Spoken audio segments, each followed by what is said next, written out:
The room was electric with tension, the kind that makes your skin prickle and your breath catch in your throat. All eyes were fixed on Karoline Leavitt, a young, unapologetically faithful leader who had just concluded a press conference addressing unity, freedom of speech, and the right to express oneself in a deeply divided world. Her words had been bold, her tone unwavering, and her message clear. In a time of polarization, respect for one another's beliefs was not just a virtue but a necessity. But not everyone in the room shared her vision. As the crowd began to disperse, a voice cut through the murmurs like a knife. It was sharp, commanding, and laced with disdain. The liberal TV host, a man known for his biting commentary and unrelenting skepticism, stepped forward. His eyes locked onto Karoline, and for a moment, the room seemed to hold its breath. "Take it off," he said, his voice cold and deliberate. The words hung in the air, heavy and loaded. All eyes turned to Karoline, then to the simple, gleaming necklace she wore, a delicate cross that rested just above her collarbone. It was a symbol of her faith, a quiet but powerful testament to her beliefs.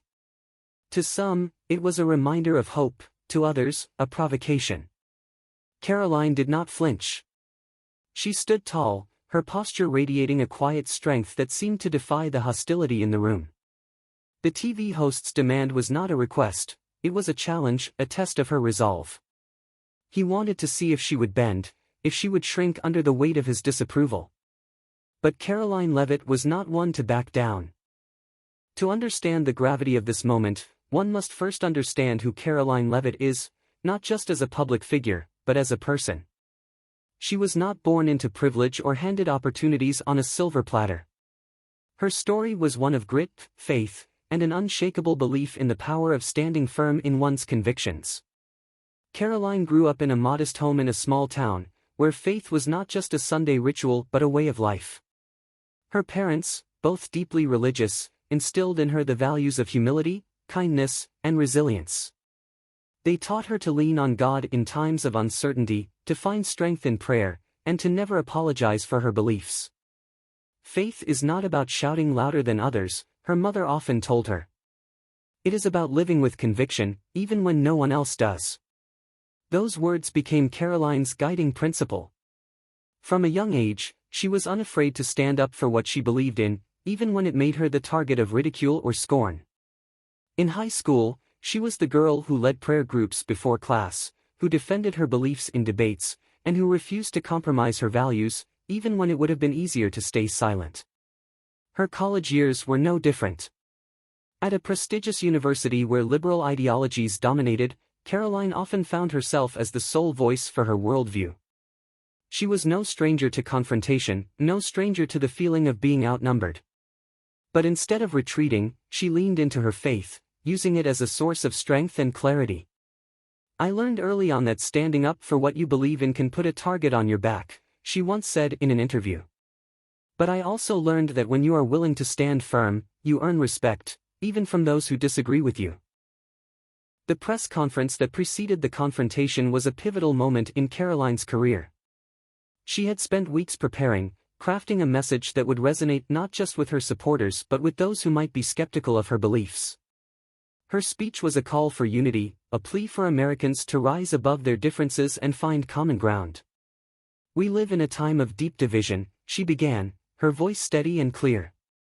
"A time where it is easier to tear each other down than to build each other up. But I believe that we are better than this. I believe that we can choose respect over ridicule, understanding over judgment, and love over hate." She spoke about the importance of freedom of speech, not just as a constitutional right but as a moral imperative. "True freedom," she said, "is not just about the right to speak, it is about the responsibility to listen. To truly hear one another, even when we disagree." Her words were met with applause, but not everyone was convinced. The liberal TV host, seated in the front row, watched her with a mixture of skepticism and disdain. He had clashed with Karoline before, their exchanges often heated and contentious. But this time, it was not about policy or politics. It was about something far more personal, her faith. As the press conference ended and the crowd began to disperse, the TV host made his move. He stepped forward, his eyes locked onto Karoline, and issued his demand. "Take it off," he said, his voice cutting through the room like a challenge too bold to ignore. The room fell silent. All eyes turned to Karoline, then to the necklace she wore, a simple cross that gleamed under the lights. It was a symbol of her faith, a quiet but powerful testament to her beliefs. The TV host's demand was not just about the necklace.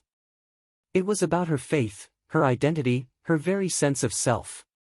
He wanted to see if she would bend, if she would shrink under the weight of his disapproval. But Karoline did not flinch.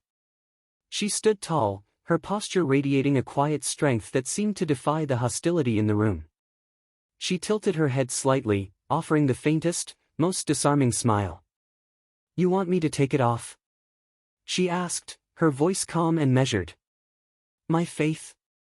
That is what this necklace represents. My faith, my relationship with God, my strength. And you are asking me to remove it because you disagree with it?" The words were not defensive. They were not said in anger or defiance. They were thoughtful, measured, and deeply rooted in the principles she had spent a lifetime cultivating.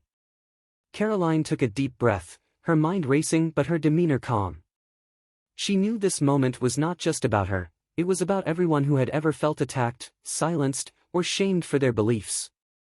She thought of her parents, of the lessons they had taught her about standing firm in the face of adversity. She thought of the countless people who had reached out to her, sharing stories of how her faith had inspired them. And she thought of the TV host, a man who, despite his hostility, was still deserving of grace. "I am sorry if my necklace makes you uncomfortable," she began, her voice steady but soft. "But I wonder, why does it offend you so much? Are you really angry about a piece of jewelry, or about what it stands for?" There was a shift in the air, a palpable change in the energy of the room. Her tone was not combative, it was inviting, urging the TV host, and everyone listening, to pause and reflect.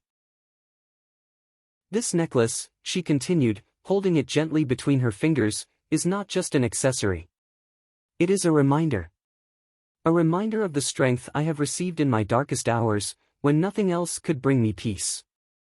A reminder of the values I strive to live by, love, kindness, and the unwavering belief that every single person around me has inherent worth, regardless of whether they share my faith or not." The room was silent, the weight of her words sinking in. Even the TV host, who had been so eager to escalate the confrontation, took a step back, his expression unreadable. Karoline's response was not just a defense of her faith, it was a call for respect, understanding, and unity. She spoke about the importance of standing firm in one's beliefs while treating others with kindness and compassion. She challenged the TV host, and everyone in the room, to reflect on their own biases and to consider the deeper issues at play. "Unity is not about making everyone the same," she said. "It is about respecting the differences that make us who we are.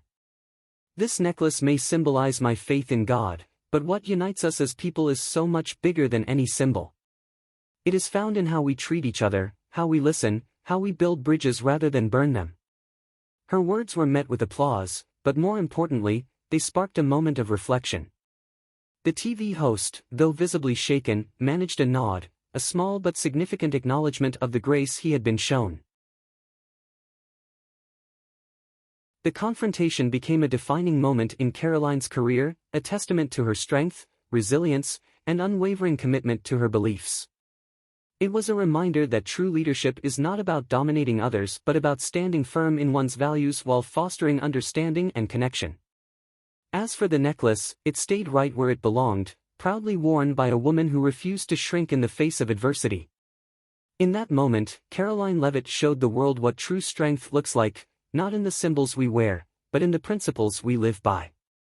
To further expand the script, let us delve deeper into Karoline's internal monologue, the reactions of the audience, and the broader societal implications of the confrontation. As the TV host issued his demand, Karoline's mind raced.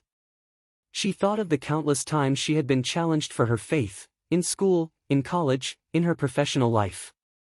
She thought of the moments when it would have been easier to stay silent, to blend in, to avoid confrontation. But she also thought of the strength she had found in those moments, the quiet resolve that had carried her through. "This is not just about me," she reminded herself. It is about everyone who has ever felt silenced or shamed for their beliefs. It is about standing firm, not just for myself, but for them. She took a deep breath, centering herself. She thought of her parents, of the lessons they had taught her about grace under fire. She thought of the countless people who had reached out to her, sharing stories of how her faith had inspired them. And she thought of the TV host, a man who, despite his hostility, was still deserving of grace. I will not back down, she told herself. But I will not respond with anger either. I will respond with truth, with kindness, with the strength that comes from knowing who I am and what I stand for. The room was a mix of emotions. Some were visibly uncomfortable, shifting in their seats as the tension mounted. Others were intrigued, leaning forward, eager to see how Karoline would respond. A few were openly hostile, their expressions mirroring the TV host's disdain. But as Karoline spoke, something shifted. Her calm, measured response disarmed even her harshest critics.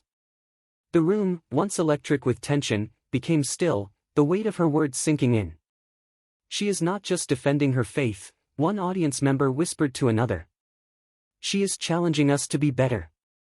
The confrontation was not just a personal moment, it was a microcosm of the broader cultural and political divides that define our time. In a world where differences are often weaponized, Karoline's response offered a different path, one rooted in respect, understanding, and the courage to stand firm in one's beliefs without tearing others down. This is what we need more of, one commentator later wrote. Not more division, not more hostility, but more moments like this, moments that remind us of our shared humanity, of the values that unite us rather than the differences that divide us.